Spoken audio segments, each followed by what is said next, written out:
Hello, everyone. This is Akata. Thank you for joining me again in the Roads of Venus. Today, I have a special person, Andrew Kenneth Fretwell. As UK natives, and but now he is living in Bali, in Indonesia. And I think his spiritual journey is quite interesting. He was a musician, and at the age of 21, he has Kundalini awakening. And with that, he started to study Taoism and Qigong. Today, he is an education director in the Wuxi School of Alchemy. It is in internet and worldwide. He also have a book. It is called Emotional Alchemy, and later on, I think we will talk about that as well. So let me present Andrew. How are you? I'm good. I'm very good. Yeah. Feel Thank you great. for Excited to talk to you. thank you for joining me. So now you are in Bali, Mhm. a nice place to go. Have you been? Have you been? Okay, I have once upon a time I was an import manager, a businesswoman. I Okay, used to beautiful. travel Indonesia, Thailand, Vietnam, and actually in Indonesia I have never been to Bali. But both my parents, they were born there. Oh my God. Okay. Wow. Amazing. So you've got some Bali spiritual energy inside you. Mm. Yeah, I think both my grandparents and my parents, for two generations, they were born there. And Mm. yeah, there is something in Indonesia. Mm. Maybe I'm not ready to go back yet to find out that root of me. But yeah, somehow, somewhere, don't know. Yeah, let's say that I start to notice you when before we were talking in Twitter that because of certain political opinions and world issues, which we are not going to talk No, let's about, not talk. but on Facebook. And I think you are very active with the Gene Keys and your Qigong. Would you Mhm. like to start by saying, explaining what you do professionally with Qigong, the Taoist teachings, and then we Yeah, start. I mean, my main interest is in the Taoist teachings. I mean, it's my deep love, basically, and Taoist teachings are very different to what I would call Indian spiritual teachings or Western esoteric teachings, which are about enlightenment. Enlightening the mind, basically, enlightening and having this consciousness, this awareness. And Taoist work is very much embodiment work. It's about bringing well, let's explain it this way, okay? Very, very simple. We have a physical body and we have an energy body, right? And the purpose of Taoist alchemy is to gradually shift your energy away from your identity away from the physical body to the energy body. So your identity becomes more rooted in that energy body. Why? Because at the moment of death, we drop the physical body. I mean, if you're really advanced in Taoist alchemy, at the moment of death, you actually integrate the physical body into the energy body, and then that then becomes your how can you say that becomes your vehicle for traveling in more subtle planes of consciousness, right? So one of the things that happens to many people at the moment of death is because they lose their body, they lose their center. They don't no longer have a center. It's very shocking, But in alchemy, we don't have that issue. We develop it over time. And so that's the main work, basically. It's to cultivate the energy body, and that energy. I mean, we could call it the soul, but the soul is like, for me, it's like a process. It's like at the deeper dimensions, it's like source. And then at the surface, you have your physical body, the very slowest moving aspect of your energy body, right? But so within that soul is also the personality and what you consider as you, right? And so, you know, in Indian systems, they tend to say the you part of you is not that important. What's important is the soul and the spirit. But in Taoist alchemy, that's not the case. They say actually the soul actually chooses different aspects of the personality, which is like the consciousness, for example, in the senses, the five senses that go out. And those have to be married with the soul and integrated. And then the soul is then integrated back to source, basically. So that's my primary interest. All my work is involved around that. I mean, it's my own personal practice. And yeah, it's just, you know, most people who study alchemy after a while, they just realize. I mean, I just had a fairly new student talk to me. He said, "Oh, it's amazing." He says, "I can go out now with friends and people, and I'm not influenced by any of it." And I used to be drawn out, and it's because she's developed her energy body and we cultivate the center. You know, initially we cultivate the lower dantian down here, and so that becomes very strong, very grounded. So you don't get sick, your energy's good, you sleep well. Your emotions start to calm down. I mean, just all the things that people are looking for, basically. But most of my students, when they come, they're in this thing, up and down, up and down. You're high as a kite, and then and no grounding. So my work is for at least beginner students is to help them ground and understand their emotional body, which is, from my perspective, the main work that we all have to do is to mature the emotional body. Yeah. So that's my work, basically. Yeah. Yeah. I think that is ultimately what we are trying to do. I think like before we were saying our age and I think with the spiritual understanding. The thing is, I don't even agree with what some of the new age saying that with the spiritual awakening and we stay all bliss and can't wait for the moments that live here and then go somewhere, which I think is quite contradictory. Like if we come today, we choose to come here today to experience that physical body completely, right?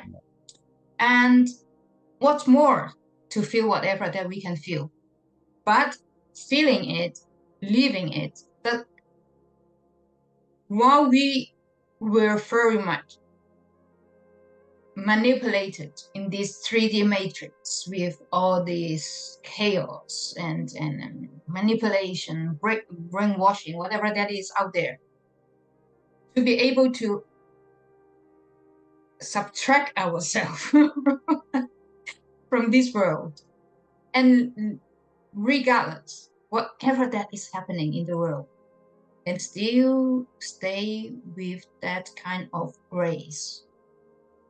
Mm-hmm. And Mm-hmm. but still here, not out there, not to be just up in the air. Mm-hmm. Mm-hmm. Mm-hmm. Mm-hmm. That's And interesting. It's interesting how people talk about going up there, right? But it's mm, not up there, deep inside, right? The subtle dimensions are deep inside. It's so interesting to me the way people talk about spirituality, like up, right? But in those deeper dimensions, there's no such thing as up and down and left and right. Those are manifestations of the physical reality. Like in the more subtle dimensions, we don't even have linear time. We have different. So the Taoist teachings are very accurate in the map of consciousness, of how consciousness steps itself down from very refined, level and vibrations of consciousness into this very gross physical dimension. And interesting enough, the Taoists don't have a word for hell. They talk about these different dimensional realities as three heavens: primordial heaven, early heaven, and later heaven. So where we live is later heaven. And the Taoists say very simply that in later heaven, yin and yang and the five phases, they don't really flow. They're not, they get stuck and they don't move, right? And this is why we have sickness, disease, war, and all these types of things. But our early heaven self, that's where our soul hangs out, is the 5 phases, and yin and yang flow very effortlessly. So.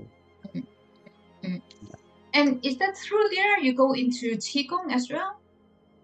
Yeah, I mean, that's the basis. I mean, that's how I bring people into alchemy, actually, is they learn the Wu Qigong, which is this, I mean, you'd love to learn it. It's an amazing form. It's what we call a living form. It's a little bit like the Qigong version of Reiki. It's like when you do Qigong, this particular Qigong, you get all the energy of the people who practiced before. I mean, it's just a miraculous form. It completely transforms people's lives. It's easy to learn. And so I've been teaching it for many, many years now and training many teachers all over the world. So yeah, that's my main focus is to bring people in through the Wu Qigong. That's my sort of calling card, if you like, because it's easy to learn and all that. But then people get drawn into the deeper work, which is like the emotional alchemy, and the immortality practices that I spoke about before. Well, I'm actually quite ashamed of myself, being a Chinese myself, and as if, well, being born a Chinese, so it means that the Chinese culture is in me, but I have never really cultivated in the Yeah. Chinese culture with Right. um Right. Well, you can join hundreds of millions of other Chinese who have no idea about their cultural past.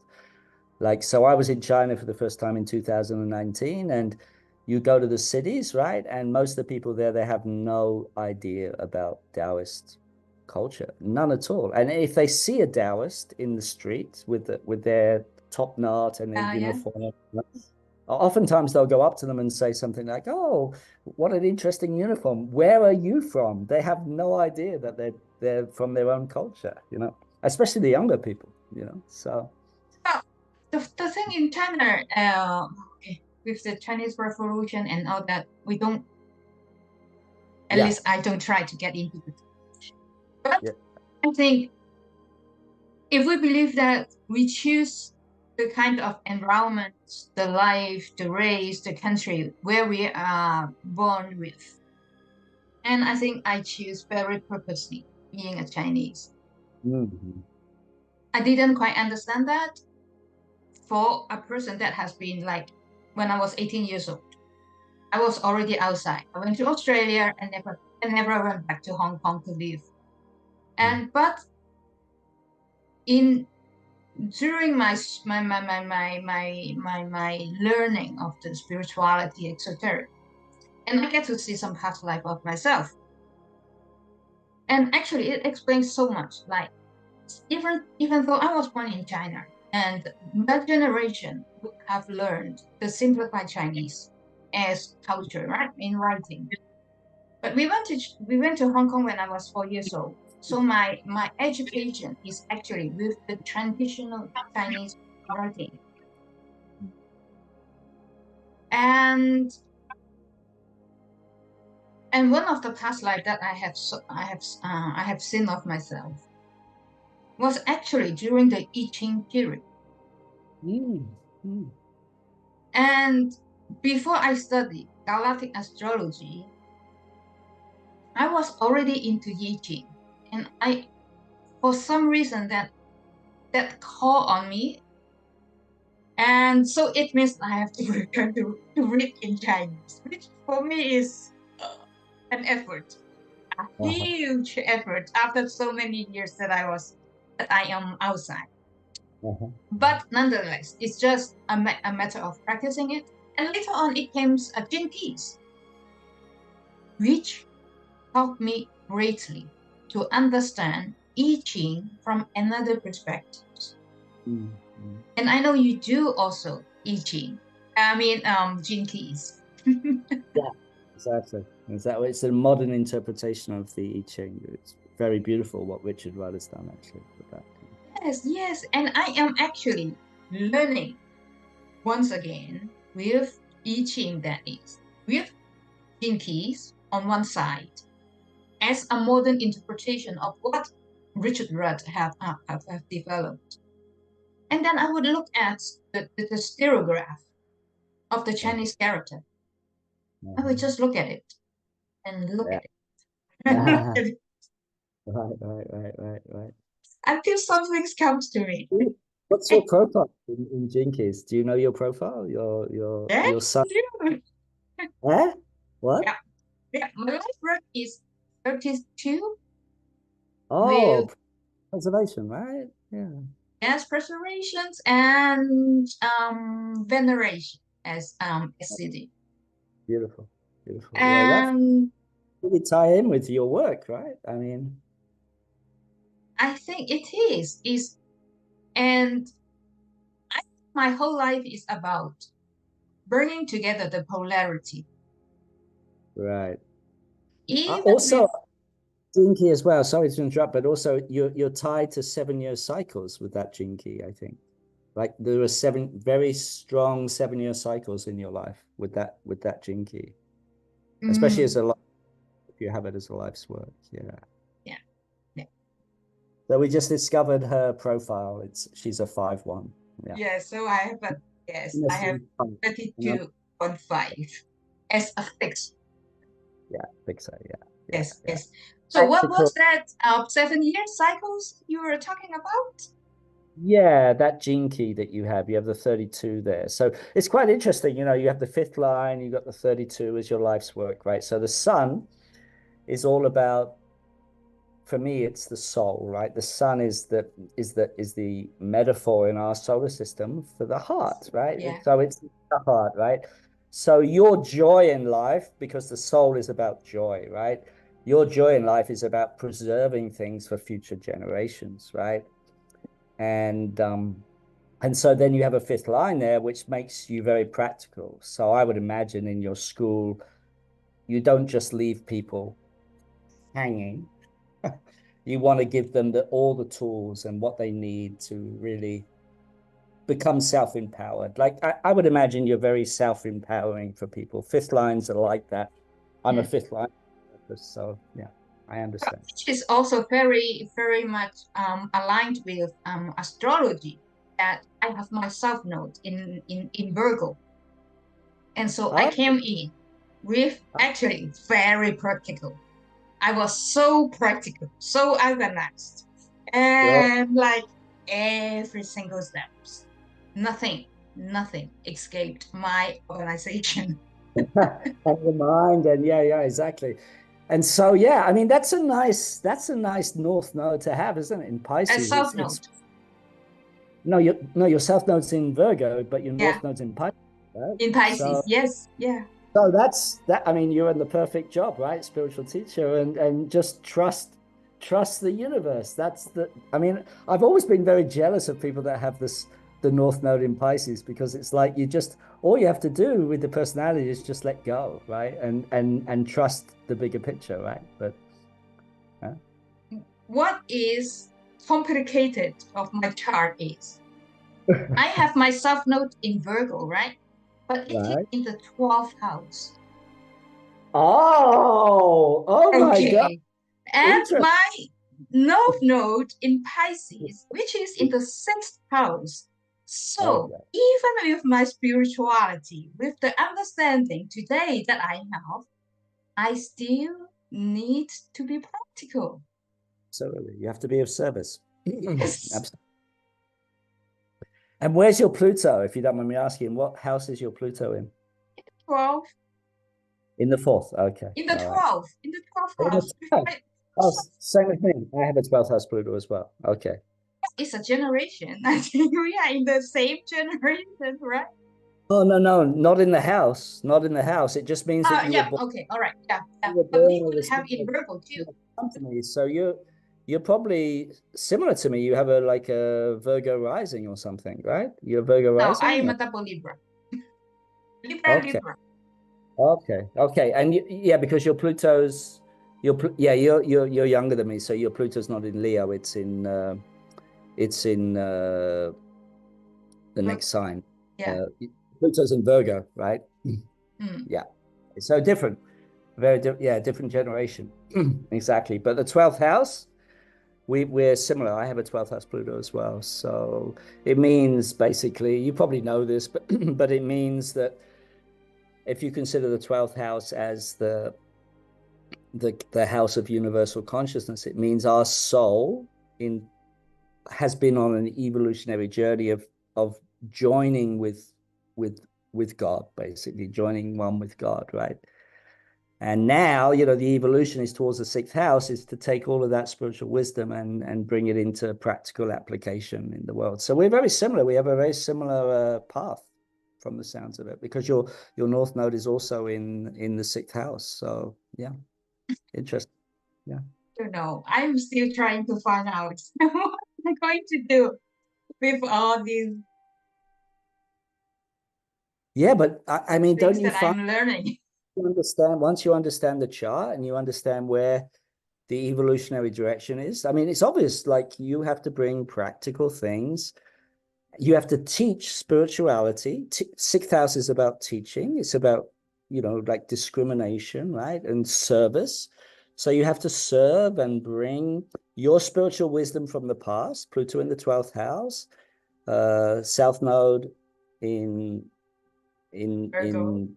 all right. So it probably means that yeah, I'm just guessing here. I just give you the archetypes, but it means that your soul wanted to merge with God, but you got caught up in the mind. It's something like that. Like Actually, that would be also my understanding of my own chart, that. doing my own chart, right? But I don't know if you know that I have been traveling in America for the last 6 months. Yeah, yeah. I've been watching on, because you always post these very beautiful pictures of you, and usually there's some beautiful spiritual comment underneath, you know, and I'm like, oh, this woman, she's so, yeah, it's just great, you know. I'm just, yeah, I've been enjoying your posts. Thank you. And okay, I have never talked about that before. But I was in Sedona with a friend of mine. She is a hypnotherapist, like the Mhm. QHH, but not exactly another one, another kind. And that is the first time ever I try hypnosis. Mhm. And during the hypnosis session, Mhm. Archangel Gabriel came in. Mhm. And instead of me, he was talking for me Mhm. and explaining something that I didn't know. Anyway, and he was actually saying that I come into this life with no karma. Mhm. Okay, interesting. Yeah.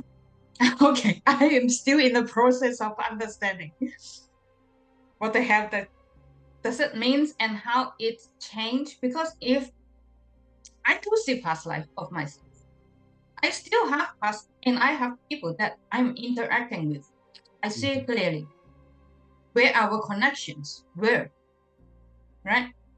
Even me and you today that we are talking, is it coincidence?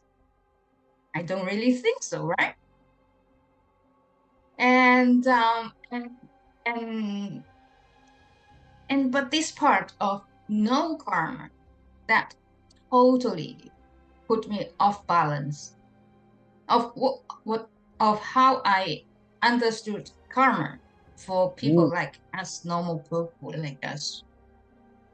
Yeah, yeah, yeah, yeah. It's very unusual. I mean, yeah, because we have to take on some of the planetary issues of humanity as we come in, you know. So yeah, that's unusual, but it's possible. I'm sure, you know. So it makes you responsible while you're here, right? And make sure you don't create any.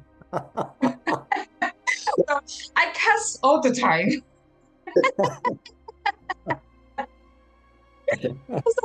So please bring me karma on that. And and and and certainly I'm not perfect.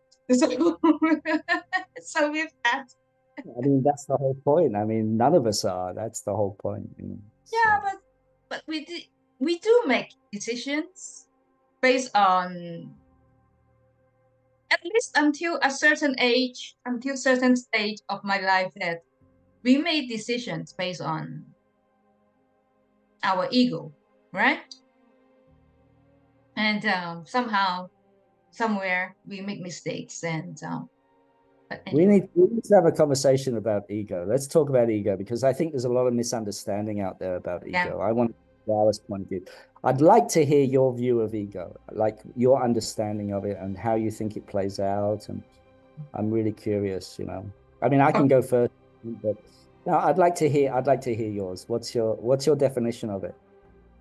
Okay. I think in our 3D world, Yeah, with these human bodies, yeah, with yeah, regardless is one person is spiritual or not, the right, ego very much interpreted in our normal way as an egoistic self, that we do things according to what we desire, what we want, what we need, and how we want to get it, right? right. Is the egocentric base, and might not necessarily good for the others, and but very much based on what our physical bodies, our emotional bodies, and our the lower bodies of us that need and desire. So do you lump desires and needs together? For me, they're very different. Desire and Needs. needs. The necessities as need, as what we need to survive, but it's still desire, because you desire to live in a certain way that could overlap it based on what you need and more, right? I think so. And but in a spiritual sense, when people say you need to let go of your ego, and which I think is they bringing in the 3D egos in our lower bodies into our spiritual self, spiritual self. The soul is our ego. The ego keep us informed, keep us alarm, and look, there's a hole in front of you. Don't step on it, for Christ's sake. And And ego, just as everything of us, is just part of the gift we come into this life embodiment. It's not the ego fault if we have decided to do something that is not honored. And if there is a negative side of it, it depends on us how we integrate the negative side and the fear shadow side of the ego part. I think there is the dualities, the polarity in it. Yeah. How It's we not black and white, is it? I mean, the way a lot of how most people, I think, interpret it is like ego bad, spirit good, you know, and that's not my experience of it. Like, you know. So I have finished. You can go on. I mean, the Taoists would say there's no such thing as something that's separate from source, right? So even so-called ego, right? So this is why I like the Taoist teachings. The Taoist teachings say that, you know, we need the five senses, like these five senses that look out into the world, right, and experience the world. These are like, the Taoists call them body spirits. Like they have their own consciousness, they have their own needs, their own desires, etc., right? So the Taoist view of ego is not that it's bad and has to be eliminated. The Taoist view is that we need our ego needs to be in harmony and balance. So this is very different than, you know, like, ego bad. No, it has to be in harmony and balance, right? And it also has to be connected back to a deeper wisdom, right? A deeper wisdom. We could call that the soul, we could call that intuition or whatever, right?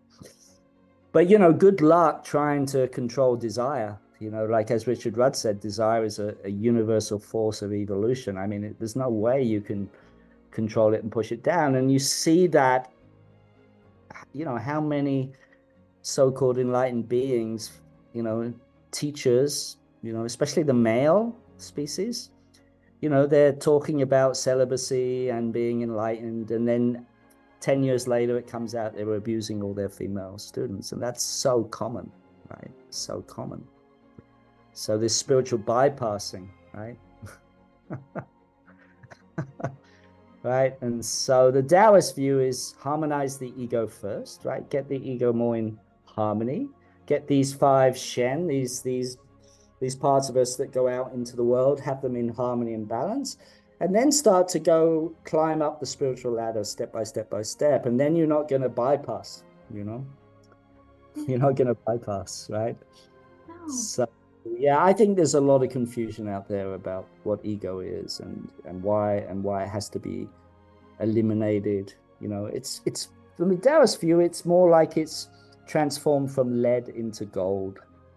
Because the personality never really leaves, right? If you look at enlightened beings, the personality stays, right? You know, but someone I admire greatly, I think a great example is Adyashanti. Adyashanti, you know who he is? Sorry. Yeah, it's okay. It's okay. I mean, he's just I'll send you a link to him. He's an amazing spiritual teacher and genuine in my experience, you know, and you look at his evolution. He was enlightened 20 years ago, right? But he's continually evolving, right? His so-called ego, the way he expresses is evolving, right? You know, so evolution is ongoing, you know, it never stops, you know. That's my view. When they say they need to give up ego, Yeah. actually, I think they are talking about giving up on love. I mean, how can you separate yourself from your ego, from the ego that is innate in us, as the same thing as love? That people, I have a feeling that people is trying to be so detached, Yeah. Yeah. Yeah. and so they don't love. Exactly. Exactly. That's a good insight. I agree with you. Yeah. Like this, that's where you cultivate the masculine aspect only, right? Yeah. Wow, The mas that's also feminine. I mean, today, even I think the fear of love, of being vulnerable, Right, right, is right. tremendous. Oh, sure, sure. But we have no choice because we are vulnerable. We're vulnerable, but we're also incredibly strong. So we have that paradox inside of us, right? So it's my experience, the more I allow my vulnerability, the stronger I become. Yeah, It that's my is. yeah. Glad that we are on the same page. It's not easy to argue with you, though. Yeah. So, now, one thing I would like to understand a little bit more of Kundalini. Oh, Kundalini, yeah, yeah, sure. Yeah. Okay. So, you experienced it when you were 20 years old, 21 years old, when you told me. I did, yes. And somehow I understand, like, back then, those that have this kind of experience, it was like a tower moments, like they throw them off Oh and my God, it was huge for me. It was huge. I mean, I had the classic awakening experience. I had 3 days and 3 nights of universal consciousness, universal love. You know, I was loving everything, the grass, the dogs, everything, you know. And um, and then I spent the next 10 years trying to recreate that by serving that particular teacher. And I couldn't. And basically I just split my worldly life and my spiritual life in two. I was a professional musician and I'd be in the ashram chanting, meditating, and then going into these smoky pubs and playing music. You know, it was just like this whole very interesting, you know, dynamic, you know. in the end, I managed an ashram for the teacher in London. I was at a very young age. I was managing one of his ashrams, and and I did that for a year. And yeah, it was just very intense. And it wasn't until I actually got sick, physically sick, through doing too much meditation. So this was, and basically, I mean, to cut a long story short, I discovered macrobiotics, changed my diet. And it was in that particular part of my life where I healed my body that I got introduced to Taoism and to Mantak Chia. And I never looked back since then. And I would also say that now, instead of that experience of high, and then not being able to ground it, now because of Taoist practices, I can honestly say that that state, of love is more grounded in me and more it's not separate to my everyday life, so yeah.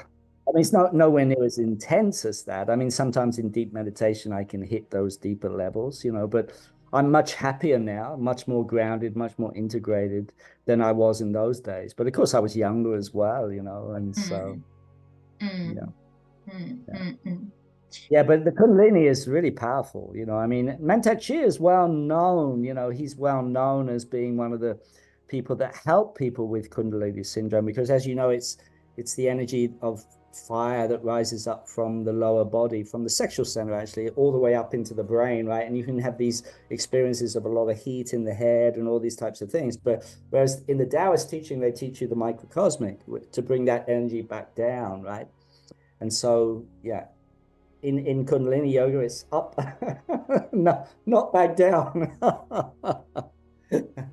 So it's a fire path up the back. Right? The channel up the back is a fire path. The one in Mm, the front, water path. We could say it is feminine and masculine, if you like. Yeah. mm, Yeah. mm, mm, mm. Well, one, I am not someone that's doing courses after courses and after courses. I I'm have very happy to.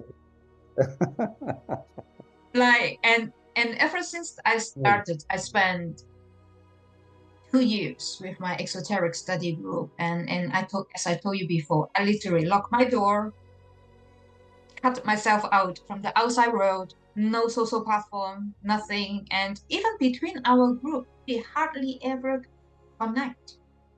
Mm. And and after that, I have my galactic astrology, and I finish it in record time. And another my main teacher, she is Penny Kelly.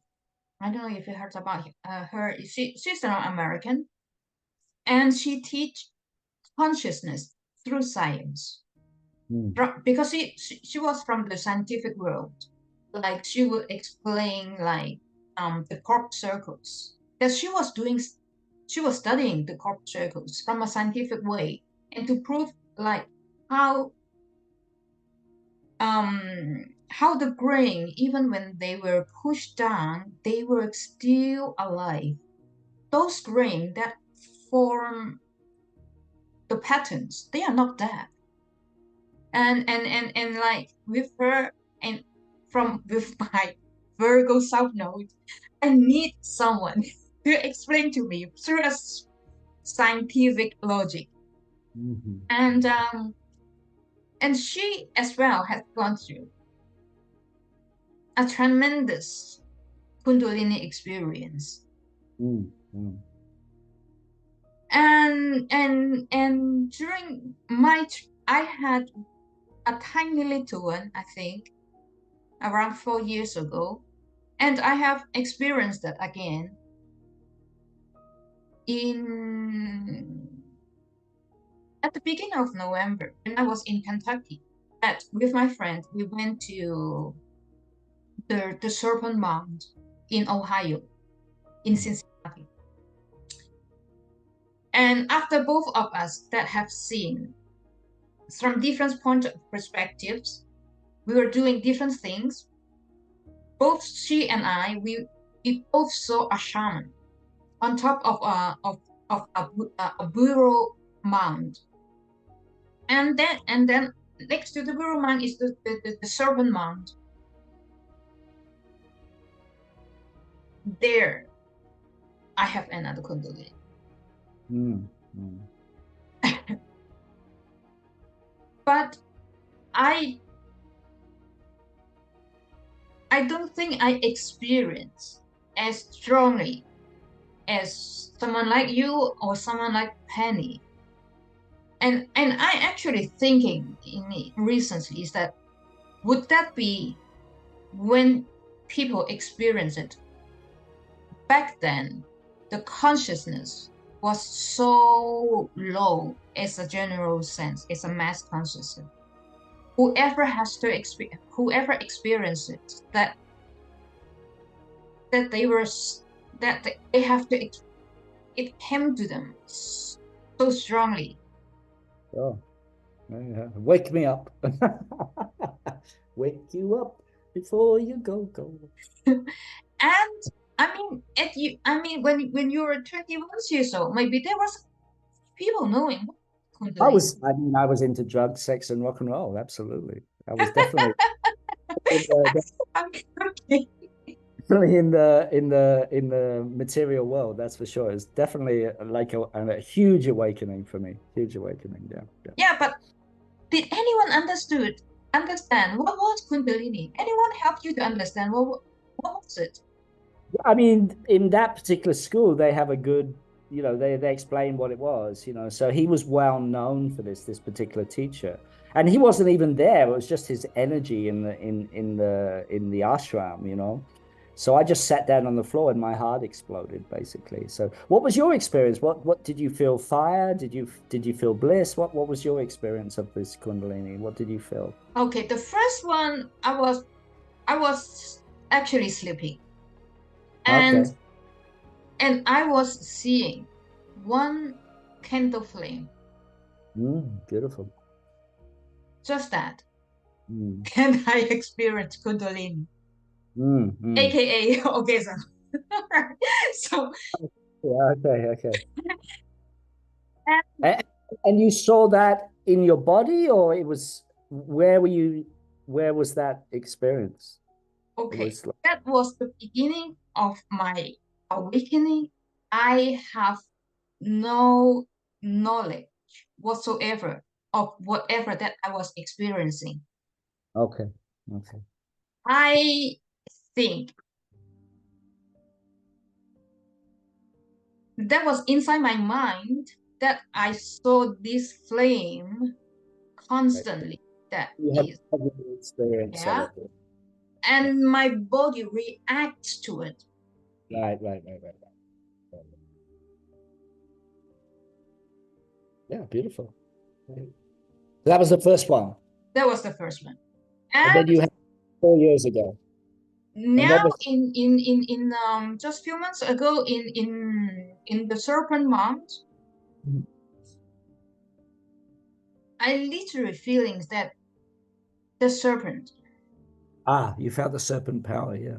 yeah, Mm, right from sacral, going up from mm, from the ground, sacral, moving up, moving up, and came out from my mouth. mm. Beautiful, right? Nice to have experiences, right? Nice to have these.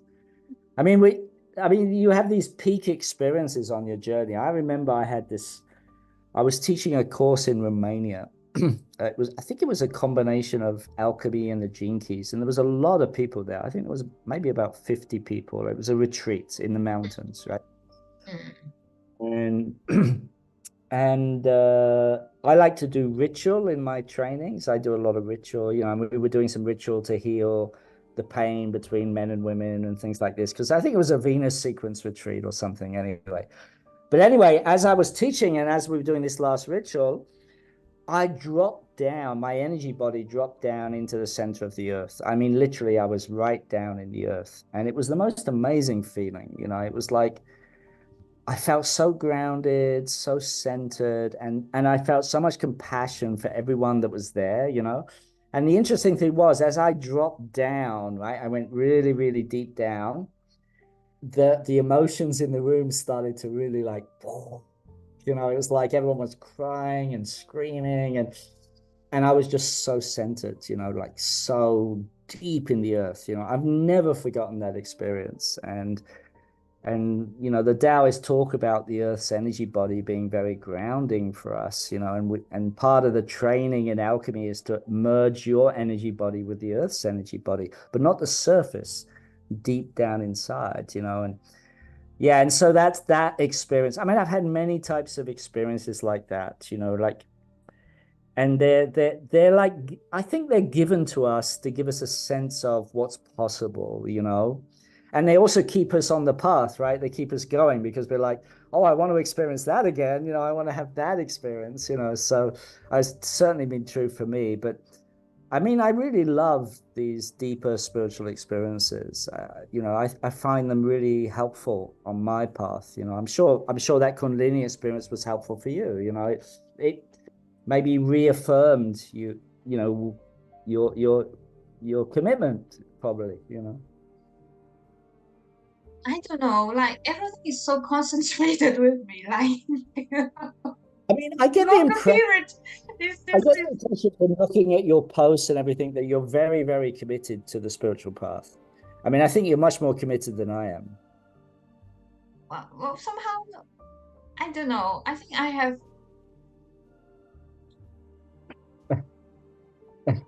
made a choice, Right. and that choice has virtually cut me off from my former life, Right. and Yeah. and of course there's pain with it, and there's pain, and there's suffering, and everything,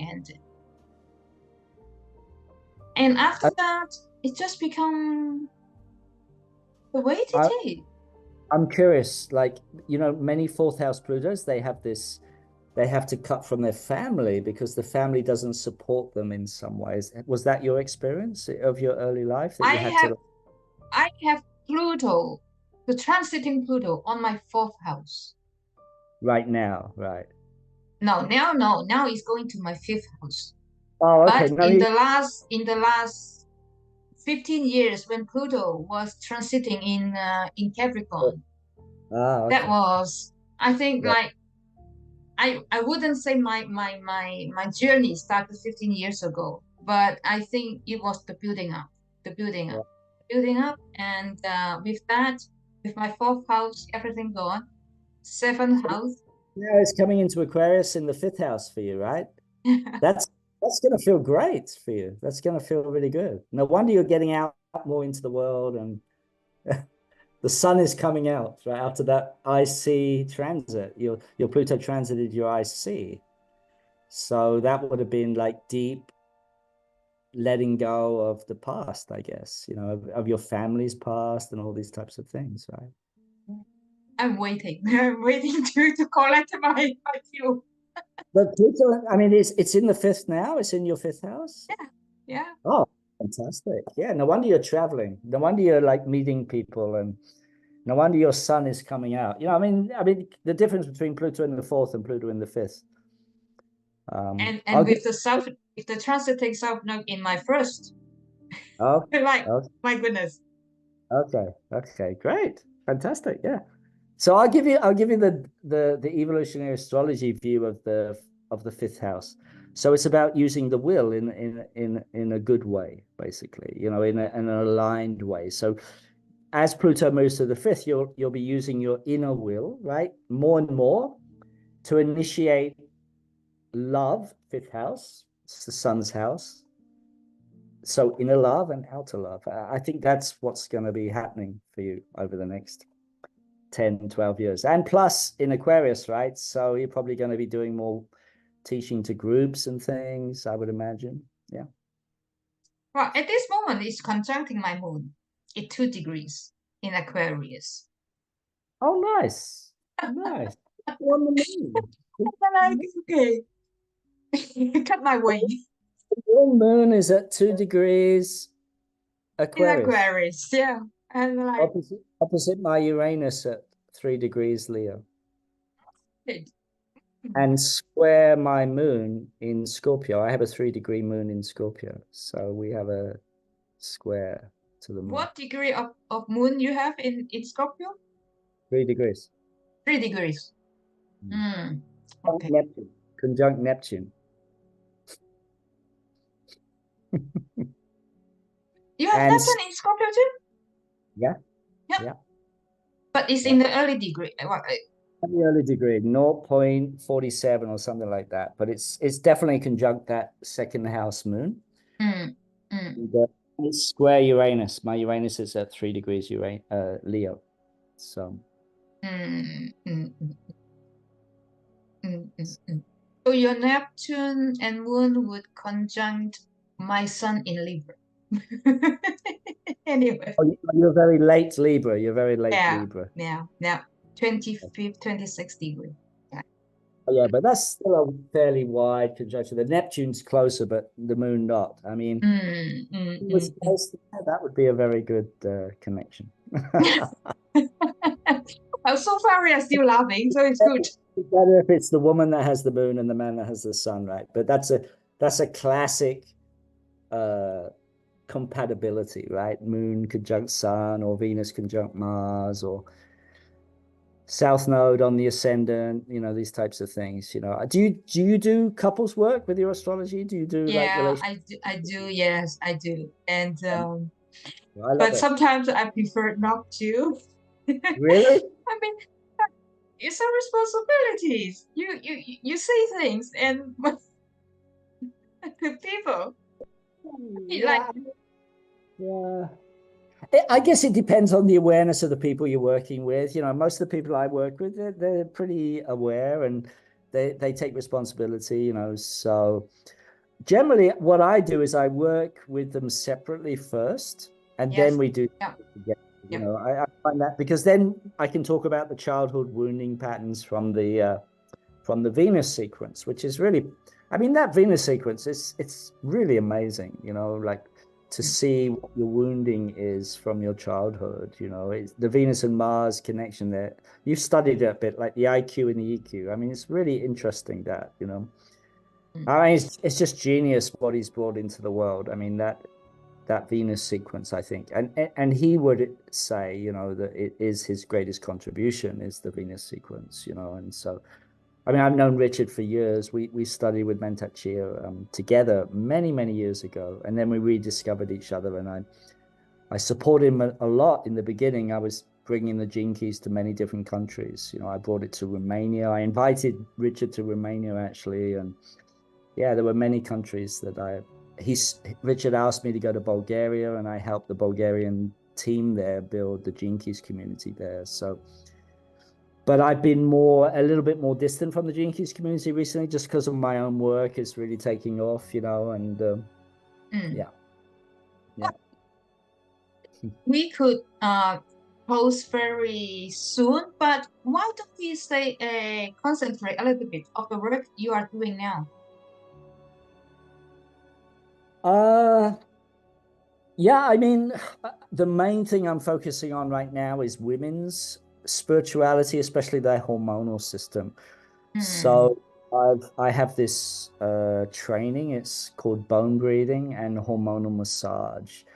So basically, the women massage their breasts or their ovaries and connect to all the glands in the body, right? And then they take that really beautiful, loving, juicy energy and breathe it into their bones. So in Taoist thinking, the bones are like ancestral memory storehouse, and so, as you know, women have a memory in their body of the patriarchy and the abuse of that, right? And so there's all those layers to work through, but underneath that is this memory of love and memory of oneness and wisdom. So yeah, I'm sort of on a mission right now, just to really help women really start to regulate their hormonal system, and there's a lot of women actually going through that program and really transforming themselves, and I'm very interested in training women in that program, because it's a bit weird, a man teaching this, so I'm lucky. I've got a few women now that have been practicing for a couple of years, and they're having amazing results, right? Like, you know, eating disorders disappearing, period pain disappearing. I mean, everything just dissolving because they do this really deep work.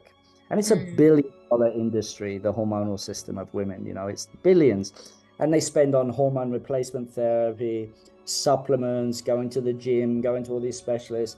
And the Taoists, you don't need none of that. You just go in, you start massaging your body, you breathe into your bones, and yeah, everything changes, you know. And so women report that they feel safe.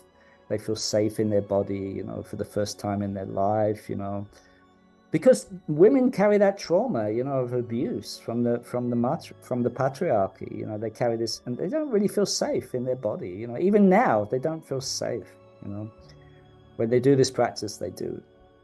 So that's been part of my focus. You know, is really trying to get that more into the mainstream. And then, of course, my school, and you know, I'm going to be going back to Europe this year and doing some more teaching, live teaching. So that will be available on my website. If people want to come and study, they can, you know. And so, yeah, I mean, everything's on the website basically. People can read. It's yeah. Yeah. And I will put it in the description box with I all really appreciate it. information. Thank you. Yeah. Yeah. And well, I think that is beautiful. But I also think that somehow we also need to start giving our attention also to the male, to the man. Somehow I think they are having worse time than women I to, I mean, let's get really clear here. What I'm talking about is not so much the outer expression, but more the inner. So of course the that inner feminine that's been damaged is also in men, right? It's in men's yeah, heart, right? yeah. So I 100% agree with you. I'm not saying that men are immune to all of that. Of course, the patriarchy has harmed men just as much, right? And it's the same thing. We don't feel so safe, right? We don't feel so safe with our hearts, right? I mean, the Taoists have a really great understanding about the I'll just talk about it because it's really important, right? So women feel more comfortable expressing from here. This is their yang expression, right? The heart and the breast, right? And women are much more able to communicate emotionally, right? So there's a natural in women's bodies, there's a natural yang expression from here, right? But their yin, their vulnerability is in their vagina, in their sexual center. That's where they're most vulnerable. Mm, And for men, the other way around, right? So men are much more comfortable expressing from their sexual center because that's their yang, and this is their yin, mm. right? And they're both damaged. Those yin poles in both are damaged, right? So yeah, I don't let men off the hook. Don't worry.